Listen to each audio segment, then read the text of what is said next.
Bengals at Browns. Opened Browns -7 now, mostly -7.5. Still some sevens. Total opened at 46, 45.5 across the board. Sunday, Cleveland. So this is where we get to talk about weather and break down how it will affect the game. Mostly cloudy, high of 36 Fahrenheit, low of 30 Fahrenheit, wind 13 miles per hour. Donnie, I'm going to keep talking about this game, but the first question I would like to hear from you is, at what number do you feel like the wind starts affecting the passing game? And this is supposed to be at 13 miles per hour. The Bengals ended their five-game losing.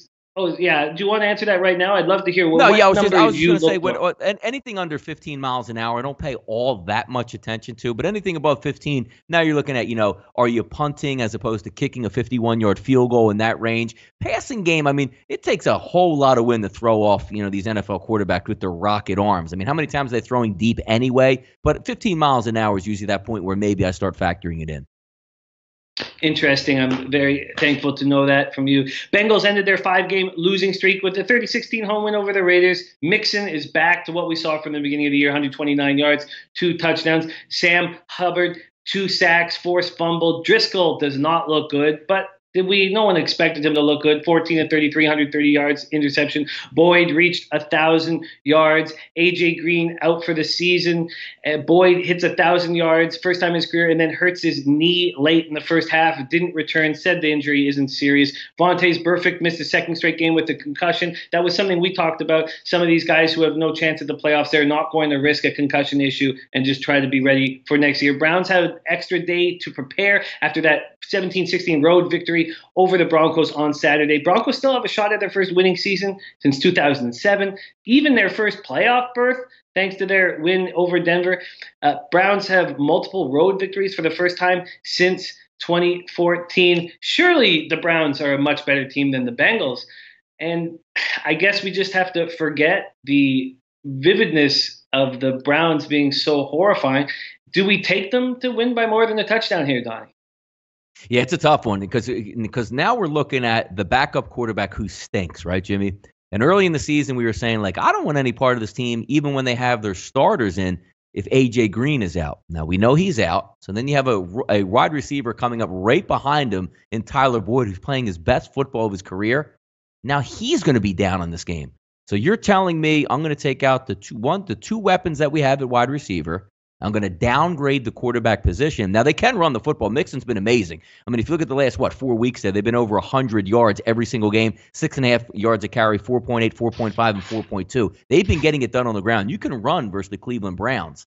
But it all gets back to the point is, who's rested and ready for this game? Cleveland's looked pretty good on offense over the past 4 to 5 weeks, especially since, Hugh Jackson's been cut out of the mix. Freddie Kitchens dialing up some pretty good stuff. Baker Mayfield playing well. You let Chubb loose in the backfield, and it's seemingly working out. Healthy now at wide receiver, and some of those pieces are clicking. Can I get Denzel Ward back in this game, who sat out last week? That's a nice win without Denzel Ward going into the Mile High City, pulling out that victory. Now you're coming home with some momentum, and they're a young football team. Wins matter to them right now, which in Cincinnati, I don't really think wins are mattering too much, but this is one of those games where right off the line, it seems high. You say, I'm not laying 7 points with Cleveland. They're lucky just to win football games. And I hear that sentiment. But if I go later in the week, Jimmy, and I say, you know what? We're going to sit Vontaze Burfict.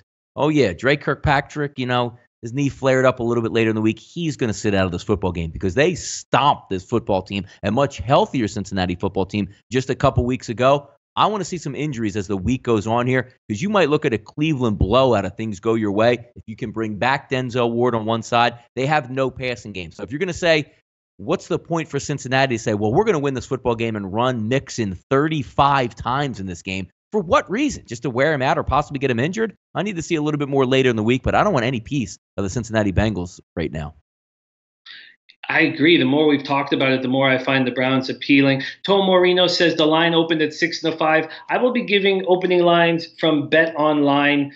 They come to the market first, and I respect that very much, Tomor. So that will be every time I say an opener, that will be a Bet Online opener, and Bet Online opened it at -7. I agree. And I think that when the injuries come out, when the Bengals start saying this is who we're not playing, this is who we're not playing, we're going to see 8s on the board and 8.5s. I think maybe if you like the 7, you should get it now. And you know what? I just might do that. What do you think about this total, Donnie, that opened at 46 and now 45.5 across the board? Usually I would look at this and say, 45 is pretty low, but the way Cleveland and Cincinnati said it, look, when you take weapons away from teams, it's hard because you can't really engage in shootouts back and forth because you're going to be limited. If A.J. Green and Boyd were playing this game, heck yeah, we're going to like that. But if you're going to take away their best weapon at wide receiver, Jimmy, and you're going to give me back my best defender in the secondary this week, I'm not going to go over in those type of conditions. I can see Chubb on the ground, Mixon on the ground, churn and burn of the clock. I would lean under at 45 in this situation just because the weapons are a little bit limited here. Yeah, I think that the under is certainly in play here. I don't know if I want to make a move on it. I don't trust this Bengals defense on the road at all. But early in the week, I find that the under is appealing. But if I can grab the Browns at -7, I think that I just might do that. Jason Finley says Cleveland, good D, under. Cleveland's got nice D, but if you can get 17 points out of the Bengals, you're just going to need 28 from the Browns, and then that's not out of the question. Robert Weimer in Philly, nice. Yeah, I think I'm going to make an early move. This might be one of the first early moves. Let me ask you this about an early move on the Ravens. I know we already broke that game down, but do you think that it's going to be fives are going to be off the board soon, or do you think because the movement from 6 is now mostly 4.5s? Do you see that movement makes sense to me? Yeah, what's going to be interesting with that one, Jimmy, because I know perception is a lot of reality, especially with people coming back early in the week. You know what people are saying? I don't know if I want to bet until Keenan Allen is ready. I don't know if I want to bet until Melvin Gordon, I see him in there. Let's just say all systems go, so to speak. I think you're more likely to see this line probably close at 5 or less, or stay at 5 or less in that range. But I know how it gets as the momentum builds through the week, where all of a sudden you might see a Friday practice report. Everybody is ready to go for the Chargers, and that might impact this game a little bit because if the Chargers are 100% full go, they're a really tough football team, and they're going to have a decent matchup. But if you see late in the week, like, well, maybe Keenan Allen's going to be on a pitch count and Eckler's still going to be in concussion, it's a really hard one to predict because there's a lot of stuff that you still have to clear those hoops and hurdles. I imagine there's no way this line goes above 5, though. I'll stay at that. Yeah, I think that makes a lot of sense. I think Tom Marino may have nailed this. Bengals team total under should be a good bet. Browns offense has looked good, though, with the new coordinator. I think that's right. And I guess in this last week with the Niners-Seahawks, I overthought the game. And I should have just stuck with the over in the full game, but I was going to have a losing bet anyways, because after I left that full game over alone, it was between the Seahawks over 24 or 23.5 or the Niners under 19.5. So it was a losing proposition on either side. I like where you're at, Tomor. I think that's a great idea. I think that is an absolutely great idea. And that Bengals team total under is very appealing to me. Thank you for sharing that with us. Hey guys, thanks for tuning in to our channel. Now, we've put a lot of work into producing all these free videos, so please help us out and keep all our content free for you forever by simply liking, sharing, commenting, and subscribing.